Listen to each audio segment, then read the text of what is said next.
ఇలా రమణారెడ్డి అవినీతులు అన్ని బయటకు తీసుకెళ్ళిన ఆయన ఎక్కడ అవినీతి చేస్తాడో ఆయన అప్పుడున్న హరిబాబును పెట్టుకొని కబ్జాలు చేస్తే ప్రతి దాని మీద చేస్తే ఎప్పుడు ఆయన మీద మాట్లాడితే నా మీద అక్రమ కేసులే. ఒక్క నెలల భూపాలపల్లి డిఎస్పీ సంపత్రావు గారు ఉన్నారు, ఆయన పెట్టి నా మీద రౌడీ షీటర్.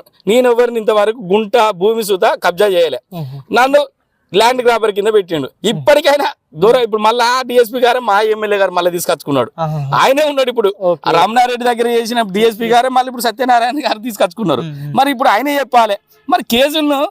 మరి అప్పుడు ఉన్నాగానే అదే మరి ఇప్పుడు ఇంక్వైరీ చేయాలి కదా, చేయాలి. మరి ఏం లేదు అంతా. మళ్ళా మాకేందంటే తెలంగాణ ప్రాంతంలో జరిగి ఇప్పుడు మా భూపాలపల్లిలో వ్యత్యాసం ఏంటంటే దొరల పరిపాలన అప్పుడు మొత్తం 10 సంవత్సరాలు నడిచింది. ఇప్పుడు మళ్ళీ అక్కడ చెల్లిన వాళ్ళు మా దగ్గరికి వెళ్తారు ఇప్పుడు ఆఫీసర్లు దొరలు. ఇలా రమణారెడ్డి అవినీతులు అన్ని బయటకు తీసుకెళ్ళిన ఆయన ఎక్కడ అవినీతి చేస్తాడో ఆయన అప్పుడున్న హరిబాబును పెట్టుకొని కబ్జాలు చేస్తే ప్రతి దాని మీద చేస్తే ఎప్పుడు ఆయన మీద మాట్లాడితే నా మీద అక్రమ కేసులే. ఒక్క నెలల భూపాలపల్లి డిఎస్పీ సంపత్రావు గారు ఉన్నారు, ఆయన పెట్టి నా మీద రౌడీ షీటర్. నేను ఎవరిని ఇంతవరకు గుంట భూమి సుత కబ్జా చేయలే, నన్ను ల్యాండ్ గ్రాబర్ కింద పెట్టిండు. ఇప్పటికైనా దూరం ఇప్పుడు మళ్ళీ ఆ డిఎస్పీ గారే మా ఎమ్మెల్యే గారు మళ్ళీ తీసుకొచ్చుకున్నాడు.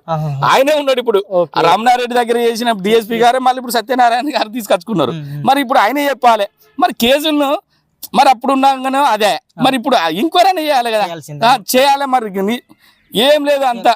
మళ్ళా మాకేందంటే తెలంగాణ ప్రాంతంలో జరిగి ఇప్పుడు మా భూపాలపల్లిలో వ్యత్యాసం ఏంటంటే దొరల పరిపాలన అప్పుడు మొత్తం 10 సంవత్సరాలు నడిచింది.